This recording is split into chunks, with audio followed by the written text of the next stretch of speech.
हम सेक्शन 25 तक जो है इसे मुकम्मल कर चुके हैं। आज सेक्शन 26 आना है जी।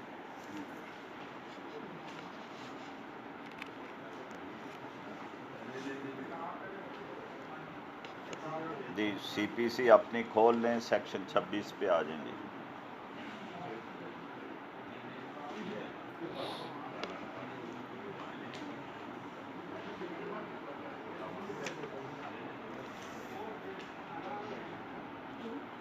आ जाओ आ जाओ आ जाओ।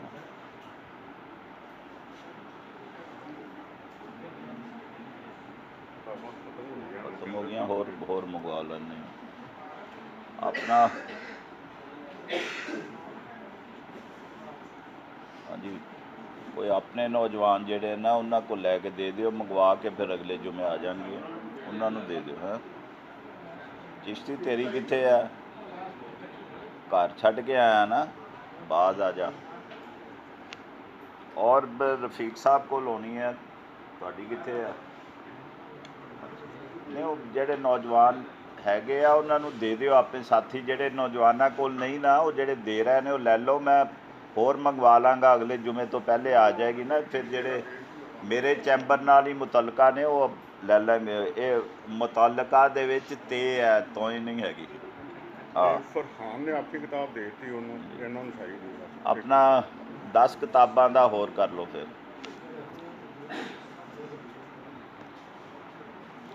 जी। सीपीसी पे जी आ जाएं जी, सेक्शन 26 पे जी। ये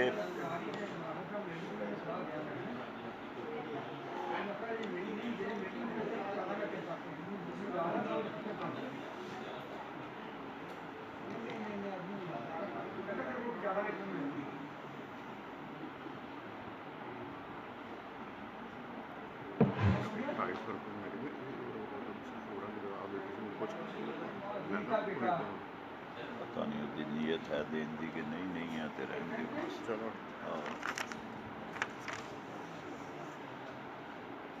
चल मुकाल है यार। हाँ जी, सेक्शन 26 जी, इंस्टीट्यूशन ऑफ सूट। ये हेडिंग भी यही है इस चैप्टर का, और सेक्शन 26 का भी हेडिंग यही है। Every suit shall be instituted by the presentation of A plaint. जो दावा हमने दायर करना है वो जब अर्जी दावा पेश किया जाता है तो इसको इंस्टीट्यूशन का नाम दिया है। और in such other manner as may be prescribe, या कोई और तरीका जिससे जो कवायद में दिया गया हो। प्रेस्क्राइब्ड का मीन है प्रेस्क्राइब्ड बाय रूल्स, और आज तक कोई अलहदा कवायद मेरे इल्म नहीं है कि कोई बने हों अलहदा तरीक़ाकार। एक ही तरीका है कि प्रेजेंटेशन ऑफ प्लेंट, और इसको समझने के लिए हमें इसी सेक्शन के साथ आर्डर 4 को देखना पड़ेगा, फिर हमें बिलवज़ाहत हो जाएगी कि इंस्टीट्यूशन ऑफ सूट के लिए कौन कौन से लवाजमात हैं। सीपीसी का आर्डर 4 जी।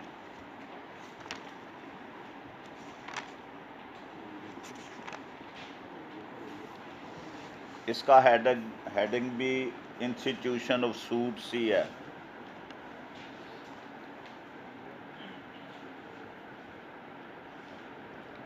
और रूल 1 है suit to be commenced by plaint. जो शुरू होना है दावा वो अर्जी दावे से शुरू होना है। Every suit shall be instituted by presenting a plaint to the court or such officer as it appoints in this behalf.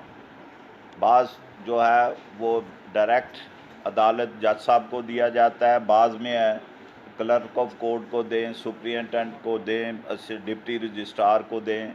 वो मुख्तलिफ ऑफिसर भी मुकर्रर किए हुए हैं। जब उसको दे दिया जाए तो दावे की दायरी शुरू हो जाती है। Every plaint shell comply with the rules. Plaint में क्या बातें होनी चाहिए वो बयान होने लगी हैं। कंटेन्ड इन आर्डर्स 6 and 7, 6 और 7 ये प्लीडिंग वाले हैं दोनों के, उसमें क्या होगा। 8 जो है वो रिटन स्टेटमेंट के बारे में आ जाता है, 6 प्लीडिंग के बारे में है, और आर्डर 7 प्लेंट के बारे में है कि प्लेंट में क्या बातें होनी हैं, उसके लवाजमात क्या होने, क्या बातें दर्ज होनी हैं, वो होनी है। So far as they are applicable, ज़रूरी नहीं है कि वो जितनी बातें उसमें लिखी हुई हैं आर्डर 6 और रूल 7 में, मुतल्लका जो दावा है हमने करना है उससे मुतल्लका जो बातें वहाँ हैं वो पूरी दर्ज होनी चाहिए। और इसका रूल 2 आ गया जी, register of suits. The court shall cause the particulars of every suit to be entered in a book to be kept for the purpose and called the Register of Civil Suits। एक किताब होगी, बड़ी किताब होती है इसलिए हम उसे रजिस्टर कह देते हैं। रजिस्टर दायरी दावे जो है सिविल सूट का रजिस्टर होगा, और जो अर्जी दावा है उसके कवायफ उस रजिस्टर में दर्ज होने हैं। Such entry shall be numbered in every year according to the order in which the plaints are admitted। जैसे जैसे वो समाअत के लिए मंजूर की गई हैं, पहले ही आर्डर होता है कौंसल मुद्दई हाज़र दावा जदीद है दर्ज रजिस्टर हो। ये आप रोज़ पढ़ते हैं, मगर उसका ये क्यों बातें लिखी हुई हैं, ये कंप्लाइंस करने के लिए होती हैं। और ये रजिस्टर जो है उसका नमूना देखने के लिए साथ साथ हम वहाँ पहुँचते हैं। आखिर में अपेंडिक्स एच पे आ जाएं।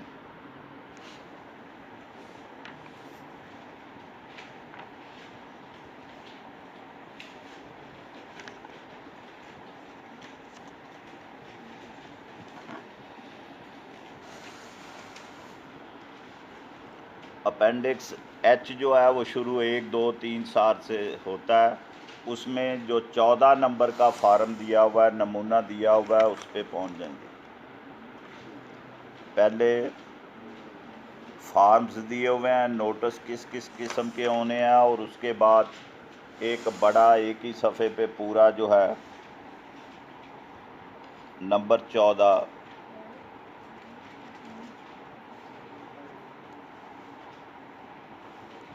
उसके ऊपर हेडिंग ही दिया हुआ है register of civil suits order 4 rule 2। देख आगे ब्रैकेट में लिखा हुआ है, वो ज़रा निकाल लें क्योंकि ये मिसलेनियस बातें होती हैं और बड़ी ज़रूरी बातें होती हैं। एक अच्छे वकील के लिए ये बातें होनी चाहिए। जैसे मैंने पहले कोर्ट फीस एक्ट पढ़ते हुए कहा था कि हाई कोर्ट से, रजिस्ट्रार से, तमाम डिस्ट्रिक्ट जजेस को और सीनियर सिविल जजेस को आर्डर आ गया है कि high court rules and orders के मुताबिक हर अदालत के बाहर एक बोर्ड लगा होना चाहिए जिस पे लिखा होना चाहिए कि प्रोसेस फ़ीस के क्या रेट है। और वो लेटर मिलने पर पूरी ज़िला कचहरी साहिवाल को जो है मुश्किल पेश आ गई कि जी वो कहाँ से हमने लेना है, कहाँ है, क्या है। और आखिर ढूंढते ढूंढते मुझ तक पहुंच गया, और मैंने फिर वो सुप्रिटेंडेंट साहब जो हैं डिस्ट्रिक्ट जज साहब के, उनको निकाल के दिया है कि ये तलबाना के रूल्स हैं, high court rules and order में, इनमें ये नमूना दिया हुआ है, ये आपने कंप्यूटर से टाइप करवाना है और इसे हर अदालत के बाहर चस्पा कर दें। वो कुछ देर जब तक सफाई नया रंगो रोगन वालों ने उतार नहीं दिया, वो 10-15 दिन लगा रहा और फिर गायब हो गया, फिर गायब है वो। तो इसलिए ये बातें जो है ना, रजिस्टर ऑफ सिविल सूट्स देख लें, नमूना इसमें खाने बने हुए हैं और हर साल का इसमें नंबर दे के हम जब करते हैं ना कि writ petition number so and so, appeal number so and so, वो नंबर इस रजिस्टर की बिना पे उसे लगा होता है और हर साल के अलहदा नंबर होने हैं। इसी वजह से वो होता है कि रिट पटिशन नंबर 220 सन 2017, उनका भी अपील का रजिस्टर भी अलहदा है, रिट का अलहदा नंबर है, रिवीजन का अलहदा नंबर है। इसी तरह के वो रजिस्टर जो है वो मेंटेन करना है। जब भी देखना हो कि क्या किसी ने कोई दावा दायर तो नहीं किया, सब भागे फिरते होते हैं कि जी मियाद मुकन वाली है, शूफे वालिया ने साढ़े खिलाफ दावा तो नहीं कर दिता। अगर ये रजिस्टर सीनियर सिविल जज का देख लें तो उसमें पूरे कवायद पार्टी नेम दे के वो फ़ौरन मिल जाता है। ये अलग गल है कि मुफ्ती नहीं बहाते जी। अब आ जाएं, हमने पीछे जो पढ़ा है कि आर्डर 6 और 7 के क्वाइफ जो हैं प्लेंट में दर्ज होने चाहिए। हमने इंस्टीट्यूशन के साथ साथ जो आर्डर 4 में देखा है, इसलिए एक नज़र आप आर्डर 5, आप आर्डर 6 और रूल 7 पे आ जाएंगे।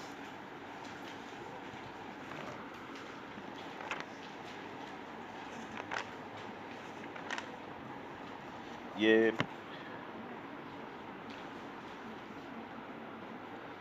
आर्डर 6 ये कह रहा है, पहला रूल है प्लीडिंग्स। जब लफ्ज़ प्लीडिंग हो तो उसमें शैल मीन प्लेंट और रिटन स्टेटमेंट दोनों शामिल हैं। अर्जी दावा, जवाब दावा प्लीडिंग के लफ्ज़ में। और जब प्लेंट की बारी आई है तो हमें फिर अपेंडिक्स में जाना पड़ेगा। अपेंडिक्स ए जो है, हमें एक दफ़ा फिर जाएं ताकि हमें पता चल जाए कि जो हम प्लेंट की बातें कर रहे हैं स्टैट्यूटरी, ये जो हम अपेंडिक्स देख रहे हैं ये सीपीसी का हिस्सा है। ये लॉ मेकर ने, लेजिस्लेटिव ने पास किया हुए हैं ये नमूने जो हम कर रहे हैं, देख रहे हैं। और वो भी मैं आपको बताता हूँ कि वो कहाँ ये बात लिखी हुई है जी। अपेंडिक्स ए पे आ जाएं जी।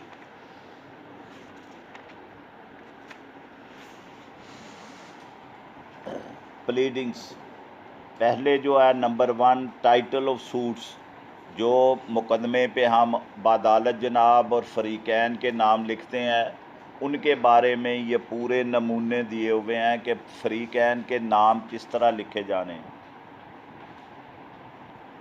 ये इन दी कोर्ट ऑफ लिख के तो आगे जगह खाली छोड़ी हुई है।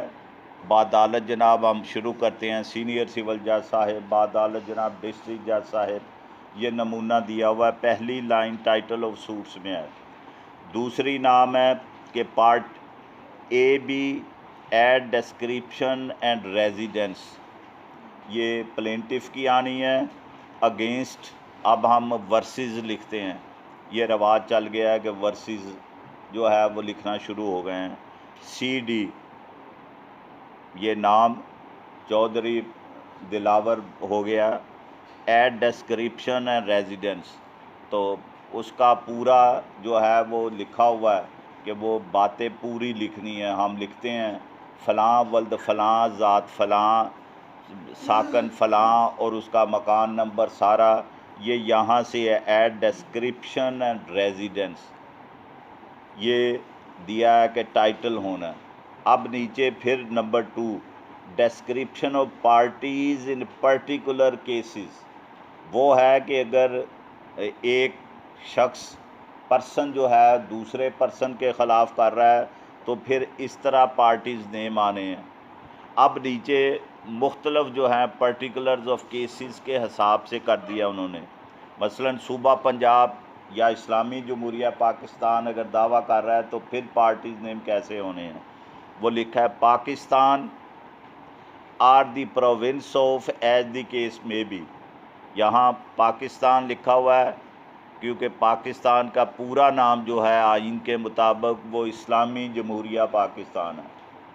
अगरचे ना वो इस्लामी होता है और ना जमहूरी होता है, अक्सर जो है वो गैर इस्लामी और मार्शल ही होता है, मगर नाम उसका वही रहता है इस्लामी जमहूरिया पाकिस्तान। तो or the province as the case may be, वो सूबे का दावा हो सकता है या इस्लामी जमहूरिया पाकिस्तान का होता है, वो प्लेंटिफ के तौर पे आना है।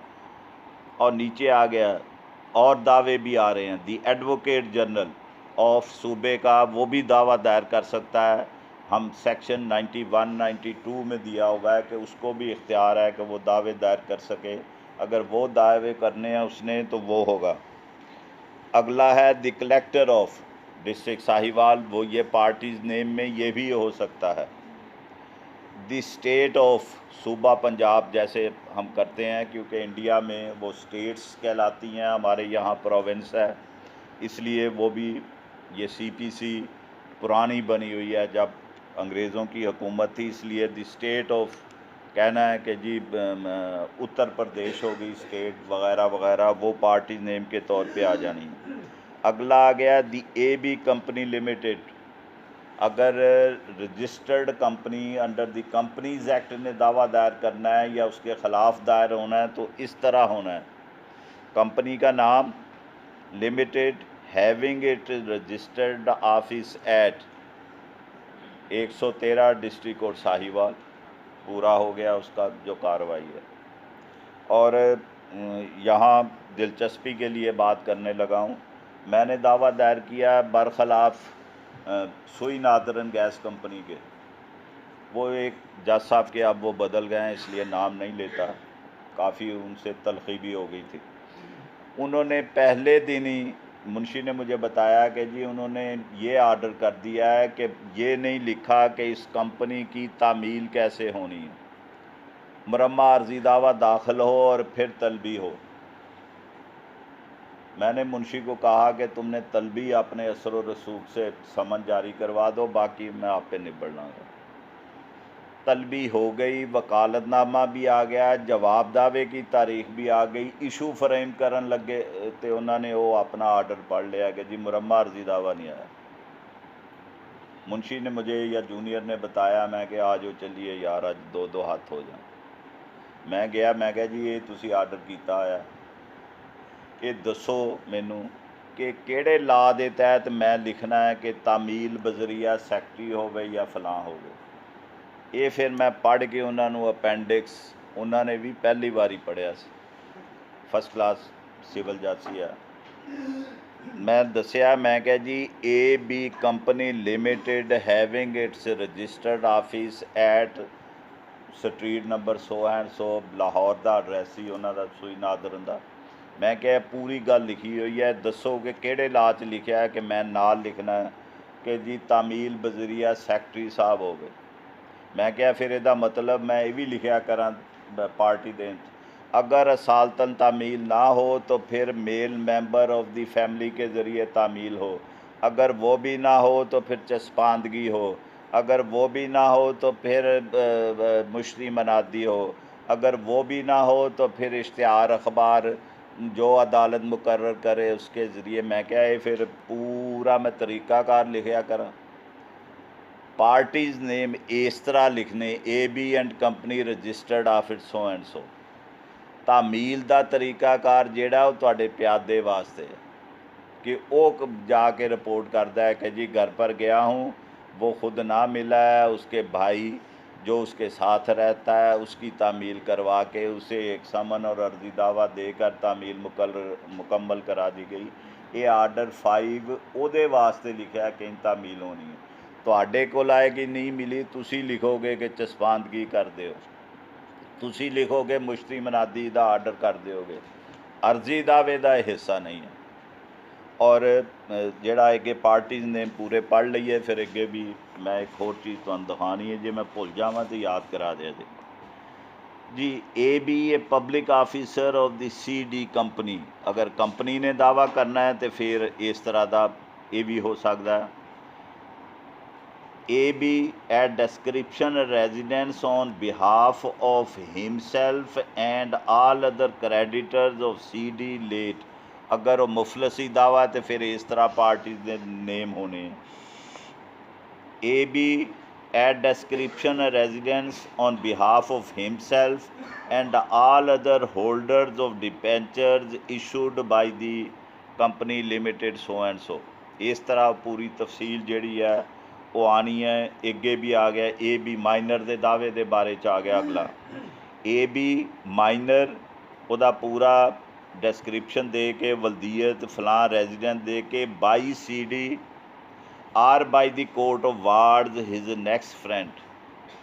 ये आप रोज़ लिखने हैं कि जी नाबालग की बजरिया रफ़ीक मुकदमा, नेक्स्ट फ्रेंड का उर्दू तर्जमा ये होंदा है रफ़ीका या रफ़ीक मुकदमा। ਇਹ ਇੱਥੋਂ ਪੂਰੇ ਨਮੂਨੇ ਦਿੱਤੇ ਹੋਏ ਨੇ ਕਿ ਪਾਰਟੀਜ਼ ਨੇਮਸ ਇਸ ਤਰ੍ਹਾਂ ਹੋਣੇ ਨੇ। ਔਰ ਅਗਲੇ ਪੇਜ ਦੇ ਉੱਤੇ ਆ ਜਾਓ, ਨੰਬਰ 3 ਹੈਡਿੰਗ ਦਿੱਤਾ, 3-4 ਲਾਈਨਾਂ ਛੱਡ ਕੇ ਆ ਜਾਣਾ। ਉਹ ਬਾਕੀ ਡਿਸਕ੍ਰਿਪਸ਼ਨ ਤੁਸੀਂ ਦੇਖ ਲੈਣੀ ਹੈ ਕਿ ਮੁਖਤਲਿਫ ਤਰੀਕੇਕਾਰ ਦਿੱਤੇ ਨੇ ਕਿ ਫਰੀਕੈਨ ਦੀ ਤਫਸੀਲ ਕਿਸ ਤਰ੍ਹਾਂ ਦੇਣੀ ਹੈ। ਨੰਬਰ 3 ਪਲੇਂਟਸ ਆ ਗਿਆ। ਇਹ ਸਟੈਚੂਟਰੀ ਨਮੂਨੇ ਦਿੱਤੇ ਹੋਏ ਨੇ ਕਿ ਅਰਜ਼ੀ ਦਾਅਵੇ ਇਸ ਤਰ੍ਹਾਂ ਦੇ ਹੋਣੇ ਨੇ। ਮਨੀ ਸੂਟ ਅਰਜ਼ੀ ਦਾਵਾ ਕਿਸ ਤਰ੍ਹਾਂ ਹੋਣਾ ਹੈ ਕਿ ਜੀ ਮੁੱਦਾ ਲੈਣ ਨਾਲ ਮੇਰਾ ਕੰਮ ਹੈ, ਉਹਨੇ ਮੇਰੇ ਕੋਲ ਪੈਸੇ ਉਧਾਰੇ ਲੈ ਵਾਪਸ ਨਹੀਂ ਕਰ ਰਿਹਾ, ਉਹ ਨਮੂਨੇ ਦਿੱਤੇ ਹੋਏ ਨੇ। ਦੂਸਰਾ ਨੰਬਰ ਆ ਗਿਆ ਮਨੀ ਓਵਰਪੇਡ, ਉਹਦੇ ਮੈਂ ਪੈਸੇ ਵਾਪਸ ਦੇਣੇ ਸੀ, 2000 ਦੇਣਾ ਸੀ, ਗਲਤੀ ਨਾਲ ਮੈਂ 3000 ਦੇ ਬੈਠਾ, 1000 ਰੁਪਏ ਮੈਨੂੰ ਵਾਪਸ ਕਰਵਾਇਆ ਜਾਵੇ, ਉਹਦਾ ਵੀ ਦਾਵਾ ਦਾ ਨਮੂਨਾ ਦਿੱਤਾ ਆ। ਅਗਲਾ ਦਾਵਾ ਹੈ good sold at a fix rate, ਚੀਜ਼ਾਂ ਮੈਂ ਵੇਚੀਆਂ ਉਹਨੂੰ ਮੁਕਰਰਾ ਕੀਮਤ 'ਤੇ ਦੇ ਦਿੱਤੀਆਂ ਨੇ, ਉਹਦੀ ਕੀਮਤ ਨਹੀਂ ਦੇ ਰਿਹਾ, ਉਹਦੇ ਨਮੂਨੇ ਦਿੱਤੇ ਨੇ। ਔਰ ਇਸ ਤਰ੍ਹਾਂ ਸਾਰੇ ਮੁਖਤਲਿਫ ਕਿਸਮਾਂ ਦੇ ਨਮੂਨੇ ਦੇ ਕੇ ਜਿਹੜੇ ਆ ਉਹ 25-30 ਨਮੂਨੇ ਦਿੱਤੇ ਹੋਏ ਨੇ ਉਹਨਾਂ ਨੇ। ਇਹ ਆ ਗਿਆ ਜੀ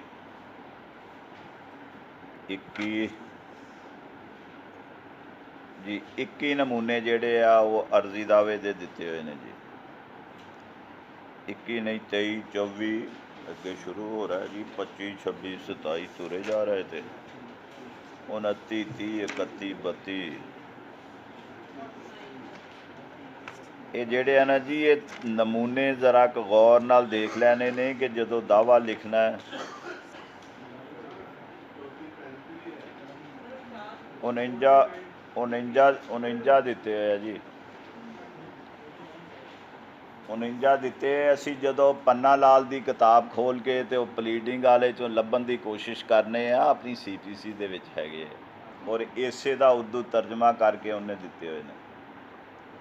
ਇੱਕ ਦਿਨ ਇਹ ਵੀ ਹੋਇਆ ਕਿ ਮੈਂ ਲਾਅ ਕਾਲਜ ਪੜ੍ਹਾਉਣ ਲਈ ਉਦੋਂ ਜਾਂਦਾ ਹੁੰਦਾ ਸੀ, ਪੜ੍ਹਾਉਣ ਗਿਆ ਅਤੇ ਇੱਕ ਆਪਣੇ ਸੀਨੀਅਰ ਐਡਵੋਕੇਟ ਨੇ, ਉਹ ਵੀ ਪੜ੍ਹਾਉਣ ਜਾਂਦੇ ਹੁੰਦੇ ਸੀ, ਉਹ ਬੈਠੇ ਹੋਏ ਸੀ, ਲਾਅ ਆਫ ਪਲੀਡਿੰਗ ਪੜ੍ਹਾਉਂਦੇ ਸੀ। ਨਾਂ ਨਹੀਂ ਦੱਸਣਾ, ਆਪੇ ਲੱਭ ਲੈਣਾ, ਤੁਹਾਨੂੰ ਛੇਤੀ ਲੱਭ ਜਾਣਾ।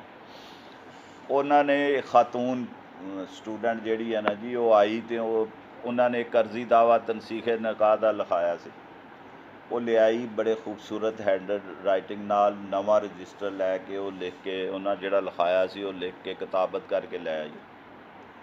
ਉਹ ਖਸੂਸੀ ਤੌਰ ਦੇ ਉੱਤੇ ਆਈ ਕਿ ਮੈਨੂੰ ਸ਼ਾਬਾਸ਼ ਮਿਲੇਗੀ ਕਿ ਬਹੁਤ ਅੱਛਾ ਕੀਤਾ, ਤੂੰ ਮਿਹਨਤ ਕੀਤੀ।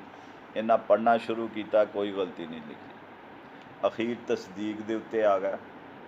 ਤਸਦੀਕ ਦੇ ਉੱਤੇ ਪੂਰੀ ਤਸਦੀਕ ਪੜ੍ਹ ਕੇ ਉਹਨੇ ਪੂਰੀ ਲਿਖੀ ਹੋਈ ਸੀ। ਗਲਤੀ ਉਹਦੇ ਕੋਲੋਂ ਇੱਕ ਹੋ ਗਈ ਜਿਹੜੀ ਮੈਂ ਹੁਣੇ ਬਿਆਨ ਕਰਨਾ, ਉਹਨਾਂ ਨੇ ਪੂਰੇ ਦੇ ਉੱਤੇ ਕਾਟਾ ਮਾਰ ਦਿੱਤਾ। ਔਰ ਮੈਂ ਤੁਹਾਨੂੰ ਕਿਹਾ ਸਹੀ ਵਾ ਦਰੁਸਤ ਲਿਖਣਾ, ਤੂੰ ਸਿਰਫ ਦਰੁਸਤ ਲਿਖ ਕੇ ਲੈ ਆਈ। ਉਹ ਮੈਂ ਬੈਠਾ ਵੇਖਣ ਡਿਆ ਸੀ, ਅਸੀਂ 3 ਹੀ ਉਹ ਸਟਾਫ ਰੂਮ ਦੇ 'ਚ ਹੈ ਸੀ, ਉਹ ਖਾਤੂਨ ਅਤੇ 2 ਅਸੀਂ ਸੀ ਹੈਗੇ। ਪੂਰਾ ਉਹ ਕੱਟ ਕੇ ਉਹਨੇ ਇੱਧਰ ਵੇਖਿਆ, ਮੈਂ ਨੀਵੀਂ ਪਾ ਲਈ ਦਵਾ ਦਵ ਕੇ, ਮੈਂ ਨਹੀਂ ਵੇਖਿਆ ਹੈਗਾ ਤਾਂ ਕਿ ਉਹਦੀ ਸ਼ਰਮਿੰਦਗੀ ਨਾ ਹੋਵੇ। ਇੱਧਰ ਉੱਧਰ ਵੇਖ ਕੇ ਕਿਸੇ ਨੇ ਵੇਖਿਆ, ਤੇਜ਼ ਤੇ ਟਿਕ ਟਿਕ ਟਿਕ ਕਰਦੀ ਚਲੇ ਗਈ। ਜਦੋਂ ਚਲੇ ਗਈ ਤਾਂ ਮੈਂ ਕਿਹਾ ਸਰ ਜੀ ਇਹ ਕਿੱਦਾਂ ਤਰਜਮਾ ਸੀ ਸਹੀ ਵਾ ਦਰੁਸਤ? ਇਹ ਤਾਂ CPC ਦੇ ਤੇ is correct to the best of my knowledge and brief ਲਿਖਿਆ। ਕਰੈਕਟ ਦਾ ਤਰਜਮਾ ਜਾਂ ਸਹੀ ਹੈ ਜਾਂ ਦਰੁਸਤ ਹੈ। ਸਹੀ ਵਾ ਦਰੁਸਤ ਕਿਤੋਂ ਕੀਤਾ? ਕਹਿੰਦੇ ਮੈਨੂੰ ਕੀ ਪਤਾ, ਪੰਨਾ ਨਾਲ ਨੇ ਇੰਝ ਹੀ ਲਿਖਿਆ, ਸਹੀ ਵਾ ਦਰੁਸਤ ਮੈਂ ਕੀ ਕਰਾਂ। ਅਤੇ ਇਹ ਉਹ ਨਮੂਨੇ ਦਿੱਤੇ ਨੇ। ਅਸੀਂ ਆਪ ਜੇ ਪੜ੍ਹ ਲਈਏ ਤਾਂ ਫਿਰ ਪੰਨਾ ਲਾਲ ਦੀ ਕਹਿਣ ਦੀ ਜਾਂ ਸ਼ਰਮਿੰਦਾ ਹੋਣ ਦੀ ਜ਼ਰੂਰਤ ਨਹੀਂ ਹੈ। ਇਹ ਪਤਾ ਹੋਣਾ ਚਾਹੀਦਾ ਕਿ ਵੀ ਇਹ ਨਮੂਨੇ ਹੈਗੇ। ਹਾਂਜੀ ਅਤੇ ਬਾਜ਼ ਆ ਜਾ, ਇਸੇ ਤਾੜ 'ਤੇ ਰਹਿਣਾ ਕਿ ਦੂਜੇ ਨੂੰ ਸ਼ਰਮਿੰਦਾ ਹੀ ਕਰੀਏ। ਮੈਂ ਨਾਂ ਨਹੀਂ ਦੱਸਿਆ, ਹਾਲਾਂਕਿ ਚੁਗਲੀ ਕਰਨ ਨੂੰ ਮੇਰਾ ਵੀ ਜੀਅ ਕਰਦਾ ਜੀ। ਹੁਣ ਆ ਜਾਓ ਜੀ ਆਰਡਰ 48।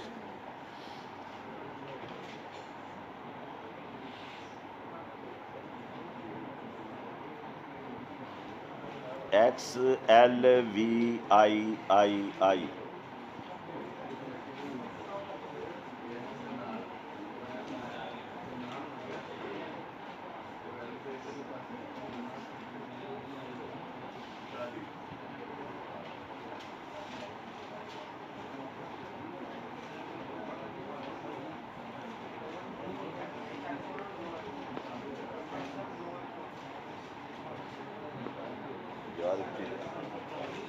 आर्डर 48, आर्डर 48 XLVII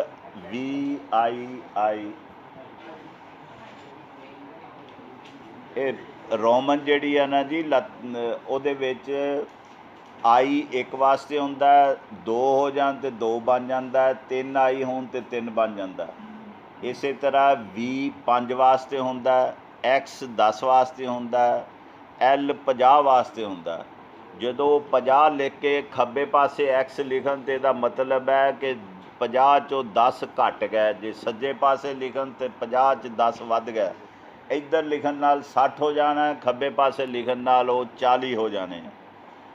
इस तरह XLVII अखीर तो एक नंबर पहले है यार, उन्होंने लभना ही नहीं। चलो इधर रूल जिन्हों ने लभ लिया वो तीसरे रूल ते आ जान जी।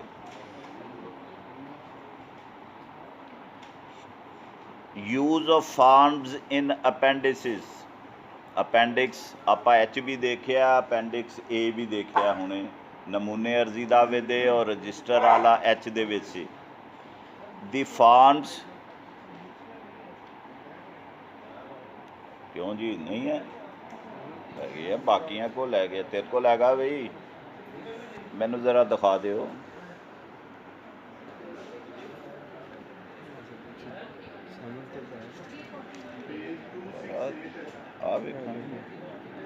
ਇਹ ਲਾਲ ਕਿਤਾਬ 'ਚ 341 ਸਫੇ ਦੇ ਉੱਤੇ ਹੈ ਜੀ, ਆ ਲੈ ਲਓ। 341 पेज ਦੇ ਉੱਤੇ ਆਰਡਰ 48 ਹੈਗਾ ਜੀ। ਚਲੋ ਇਹਦਾ ਰੂਲ 3 ਆਪਣੇ ਮੁਤਲਕਾ ਹੈ ਇਸ ਵੇਲੇ, ਉਹ ਜ਼ਰਾ ਦੇਖੋ। ਦੀ farms given in the ਅਪੈਂਡਿਸਿਸ, appendix A B C ਆਪਾਂ ਹੁਣੇ ਦੇਖੇ ਨੇ, विद सच वेरिएशन, उस तब्दीली के साथ, as the circumstances of each case, हर मुकदमे के वाक़यात के मुताबिक जो भी तब्दीली दरकार है, केस में रिक्वायर, जो उसकी ज़रूरत हो तब्दीली की, shall be used for the purposes therein mentioned, जो तब्दीली की ज़रूरत है, वरना जो फार्म्स अपेंडिक्सेस में दिए हुए हैं उनको इस्तेमाल किया जाना है। हालात वाक़यात से पार्टीज नेम के मुताबिक तब्दीली हो सकती है, बाकी जो है मतन में तब्दीली हो सकती है। हर मुकदमे के अपने वाक़यात हैं, ये नहीं कि वहाँ रकम 1000 लिखी है तो हमने 1000 ही लिखनी है, हमारी रकम 1 करोड़ भी हो सकती है। कल हाई कोर्ट ਦੇ ਵਿੱਚ ਇੱਕ ਮੁਕੱਦਮਾ ਪੇਸ਼ ਹੋਇਆ ਸੀ ਤੇ ਉੱਥੇ ਖਾਤੂਨ ਨੇ ਹਰਜਾਨੇ ਦਾ ਦਾਅਵਾ ਆਪਣੇ ਖਾਵੰਦ ਦੇ ਖਿਲਾਫ ਕੀਤਾ ਸੀ, ਉਹਦੀ ਨਿਗਰਾਨੀ ਦਾਇਰ ਹੋਈ ਸੀ। ਜੈਸਾ ਪੁੱਛਦੇ ਕਿੰਨੀ ਰਕਮ ਦਾ ਹਰਜਾਨਾ, ਉਹਨੇ ਕਿਹਾ ਜੀ ਸਿਰਫ 4.5 ਕਰੋੜ ਦਾ।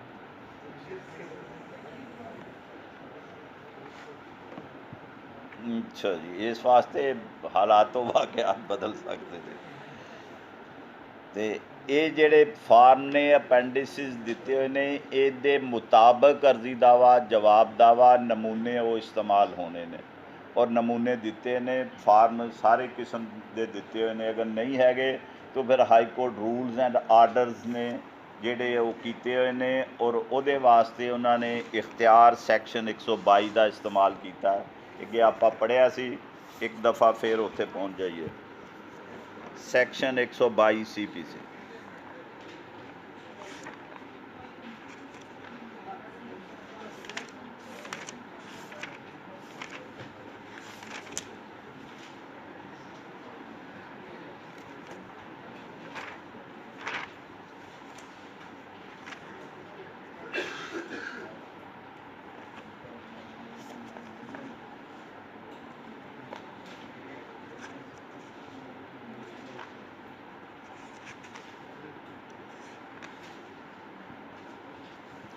जी सैक्शन 122 आ गया जी। The high courts may from time to time after previous publication make rules, high court ਨੂੰ ਇਖਤਿਆਰ ਦਿੱਤਾ ਹੈ ਕਿ ਉਹ रूल्स बना सकते हैं। रेगुलेटिंग देयर ओन प्रोसीजर, अपने हाई कोर्ट च जेह्ड़े कार्रवाइयां होंदियां उन्हां वास्ते, and the procedure of the civil courts जो हम पढ़ रहे हैं, जिससे हम हमारे मुतल्लिका है, उनका प्रोसीजर भी सब्जेक्ट टू देयर सुपरिटेंडेंस, मगर शर्त यह है कि लाहौर हाई कोर्ट ने पंजाब के लिए बनाना है, सरहद वाली ने अपने लिए बनाना है। वो ये नहीं होना कि लाहौर हाई कोर्ट के वहाँ लागू हो जाएं। And may by such rules, और वो कवायद बनाते हुए क्या कर सकते हैं, anal alter or add to all or any of the rules in the first schedule। First schedule order 1 से शुरू होते हैं, तमाम जितने आर्डर्स हैं वो फर्स्ट शेड्यूल में हैं। उनके लिए उन्हें इख्तियार है कि वो उसे एनल कर दें, ख़त्म कर दें, उसमें इजाफ़ा कर दें, उसमें तब्दीली कर दें। ये वो इख्तियारात हाई कोर्ट को दिए हुए हैं। इसीलिए हम पढ़ते हैं कि यहाँ लाहौर हाई कोर्ट अमेंडमेंट ये की है उन्होंने, और इसको समझते हुए कि वो रूल्स को बना सकते हैं, उनमें तब्दीली कर सकते हैं। उसके लिए जो हमने सेक्शन 2 में डेफिनेशन पढ़ी थी रूल्स की, उसको ज़रा फिर एक दफ़ा देखना है जी।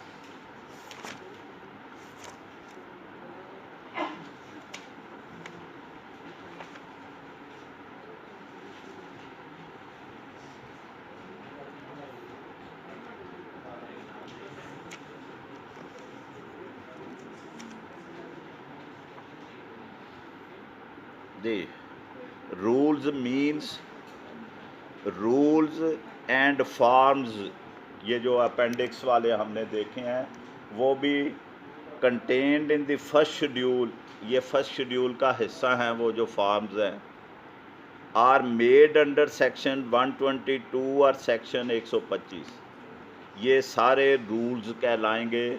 जब हाई कोर्ट को इख्तियार दिया है 122 के तहत रूल्स में अमेंडमेंट करनी है अपने लिए और लोअर कोर्ट्स के लिए, सिविल कोर्ट्स के लिए, तो फिर उन्होंने अपेंडिक्स में जो फॉर्म दिए हैं वो भी बनाने हैं, उनमें तब्दीली भी करनी है, उन्हें ख़त्म भी करना है। अपेंडिक्स भी शेड्यूल 1 का हिस्सा है। जैसे हमने प्लेंट के अल्फाज पढ़े हैं कि वो सारे अपेंडिक्स हैं, तो वो उसका हिस्सा हैं। अब टाइम भी हो गया, ज़रा मद्दे 12 बजे, अभी 10 मिनट हम दे सकते हैं ना। अब हमने देखा था आर्डर 6 में हमने पढ़ा था कि 6 और 7 जो है वो प्लेंट का हिस्सा है, इसलिए आर्डर 6 में बात आ जाएं कि जी प्लेंट में क्या बातें लिखी होनी हैं, उसका थोड़ा सा जायज़ा ले लें।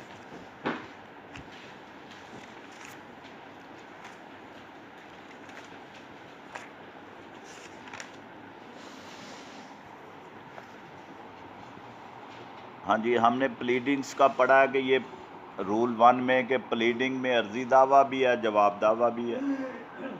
रूल 2 में है pleadings to state material facts and not evidence, जो बातें लिखनी हैं उसमें शहादत अर्जी दावे का हिस्सा नहीं है कि जी मैं इसे साबित कैसे करूँगा, मेरे गवाहान कौन से होंगे, वो प्लीडिंग में नहीं होने। सिर्फ मटेरियल फैक्ट्स होने हैं जिनका कुछ असर भी है, और बातें दर्ज नहीं करनी।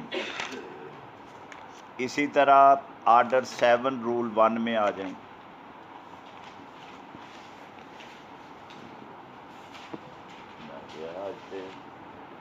कमाल ही हो गया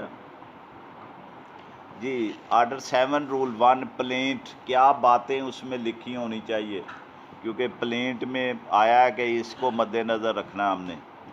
दी plaint shall contain the following particulars, ये बातें जब दावा इंस्टीट्यूट करना है वो प्रेजेंटेशन और प्लेंट से होना है, और प्लेंट ये बातें लिखी हों तो वो प्लेंट होगी, और दावा जब आप दे देंगे अदालत को या किसी ऑफिसर ऑफ द कोर्ट को तो दावा इंस्टीट्यूट हो जाएगा। पहली बात क्या है, the name of the court in which the suit is brought, हमने वो अपेंडिक्स में देखा है कि इन दी कोर्ट ऑफ फ़लाँ फ़लाँ, बादालत जनाब सीनियर सिविल जज है, बादालत जनाब फैमिली कोर्ट जज है, बादालत जनाब इलेक्शन ट्रिब्यूनल है, बादालत जनाब रेंट ट्रिब्यूनल है, जो भी हों, या रेवेन्यू कोर्ट्स है तो वहाँ की जो है बादालत जनाब तहसीलदार साहब, एसी साहब, वो उधर की बातें होनी हैं। दूसरा है the name description and place of residence of the plaintiff. हमने नमूने देखे कि प्लेंटिफ को किस तरह लिखना है हमने। The name description and place of residence of the defendant so far as they can be ascertained. जितना भी हम तयन कर सकते हैं तफसील के साथ होना चाहिए ताकि तामील हो जाए। सिर्फ ये नहीं कि फ्री टाउन साहिवाल लिख दिया, मकान नंबर, गली नंबर, बिल मुकाबल वो तफसील हो ताकि प्यादा पूरी तामील करवा सके। जहाँ तक इल्म हो वो पूरी पता होना चाहिए, लिखा होना चाहिए। D where the plaintiff or the defendant is a minor or a person of unsound mind, a statement to that effect। अगर मुद्दई नाबालग है या फातरुल अकल है तो वो लिख के, हमने पढ़ा है कि थ्रू नेक्स्ट फ्रेंड होना है, उसके लिए आर्डर 32 ने तरीक़ाकार दिया हुआ है, तो वो उसकी कंप्लाइंस जो है वो अर्जी दावे के हेडिंग में लिखी होनी चाहिए। E. The facts constituting the cause of action and when it arose। cause of action की जो तारीफ़ की जाती है वो CPC में डिफ़ाइन नहीं है। वो कहा जाता है वो तमाम वाक़यात जिनकी बुनियाद पर जो है वो मुद्दई दाद रसी तलब करता है, उसे cause of action कहते हैं। तो वो तमाम वाक़यात लिखे होने चाहिए। अगर तनसीख नकात का दावा है तो फिर शादी है, किस तारीख को हुई है, कैसे हुई है, क्या दिया गया था, फिर अब क्या हुआ, नाराज़गी क्यों हो गई, वो बातें काज ऑफ एक्शन का हिस्सा हैं, उनको दर्ज करना है। एफ आ गया जी, the facts showing that the court है ज्यूरिडिक्शन। इसकी बुनियाद पे हम लिखा करते हैं कि जी क्योंकि फ़रीक़ैन तहसील साहिवाल में रहने वाले हैं, इसलिए वो जो कोर्ट की ज्यूरिडिक्शन टेरिटोरियल ज्यूरिडिक्शन है, हमने उसको पूरा पढ़ा था सेक्शन 16 से 20 तक में कि किस अदालत में दावे दायर होने हैं। उसको मद्देनज़र रखते हुए वो वजह लिखी जानी है कि किस तरह इस अदालत को इख्तियार समात हासिल है। The relief which the plaintiff claims. Relief जो इस्तदा है वो बिल वजाहत दर्ज होनी चाहिए। High court rules and orders volume 1 में भी ये बातें वजाहत से लिखी हुई हैं। और आगे आ गया the where the plaintiff has allowed a set off or relinquished a portion of his claim the amount so allowed or relinquished. अगर रकम का तयन है और वो छोड़ रहा है रकम, ये मुद्दई को हक दिया हुआ है, आर्डर 6 में दिया हुआ है कि मुद्दई का दावा 25,000 से ज़ायद हो तो कोर्ट फीस लगना है। 25,000 तक कोर्ट फीस अबालिशन एक्ट का तलाक होता है, कोर्ट फीस नहीं लगनी। मुद्दई की मर्ज़ी है, वो कहता है कि जी 25,500 मेरा क्लेम है, मगर मैं 500 छोड़ के सिर्फ 25,000 तलब करता हूँ, वो कोर्ट फीस से बच सकता है। अगर इस तरह की बातें हों तो वो फिर लिखी होनी चाहिए ताकि कोर्ट के मद्देनज़र रहे। I a statement of the value of the subject matter of the suit for purposes of jurisdiction and court fee so far as the case admits. जो आखिरी ज़िमन हम लिखते हैं, मालियत दावा, बगैर कोर्ट फीस व इख्तियार समात, वो इन बातों की वजह से वो सारी लिखी होती हैं। और फिर इसके अलावा फिर आर्डर 6 में दिया हुआ है कि अगर फ्रॉड प्लीड किया उसके पर्टिकुलर होने हैं। अगर लिमिटेशन में हम एग्जेम्पशन चाहते हैं तो उसके पर्टिकुलर्स होने चाहिए, वो अलहदा बातें हैं। जर्नल प्लेंट में क्या बातें होनी चाहिए वो इसमें दिया हुआ है।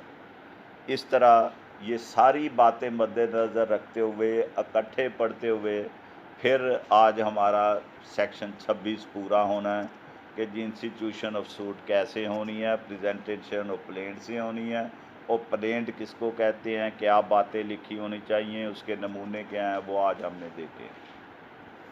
नाल ही 12 बज गए, चेहरे ही दसन डे ने, ਤੁਹਾਨੂੰ ਵੀ ਮੇਰੇ ਵੱਲ ਲੱਗ ਗਿਆ। ਇੰਨੀ ਵਾਰੀ ਨਾਮ ਲਿਆ ਫਰੰਟ ਇਸ ਤਰ੍ਹਾਂ ਮੇਰੇ ਦਰਦ ਹੋਣ ਲੱਗ ਪਏ ਕੰਨ 'ਚ। ਆ ਸੁਣ ਲਓ, ਕਹਿੰਦੇ ਆ ਤੁਸੀਂ ਅਪੈਂਡ